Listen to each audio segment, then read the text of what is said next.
നോമ്പ് ഇടങ്ങളുടെ ധ്യാനമാണ്.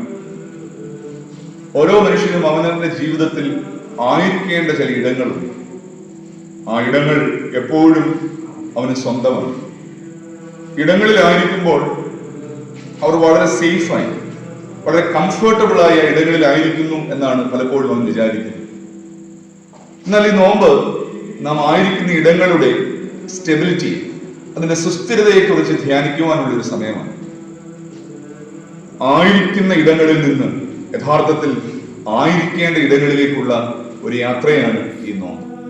അങ്ങനെയാണെങ്കിൽ നാം ഓരോ ആഴ്ചകളിലൂടെ കടന്നു പോകുമ്പോഴും അത് കുഷ്ഠരോഗിയെ സൗഖ്യമാക്കിയതാകട്ടെ, തളർവാദ രോഗിയെ എഴുന്നേൽപ്പിക്കുന്നതാകട്ടെ, അന്ധന്റെ കാഴ്ചയുടേതാകട്ടെ, നമ്മുടെയും ആയിരിക്കുന്ന ആ ഇടങ്ങളിൽ അതിന്റെ തളർവാദത്തിന്റെ ഇടമാണെങ്കിൽ അവിടെ നിന്നുള്ള മോചനമായി, അതിന്റെ അന്ധതയുടെ ഇടമാണെങ്കിൽ അവിടെ നിന്നുള്ള മോചനമായി, അതിന്റെ കുഷ്ഠത്തിന്റെ ഇടമാണെങ്കിൽ അവിടെ നിന്നുള്ള മോചനമായി, അങ്ങനെ ആ സത്യാനുഭവത്തിലേക്ക് കടന്നു വരുന്ന ആയിരിക്കേണ്ട ഇടത്തേക്കുള്ള ഒരു മടങ്ങിവരവ്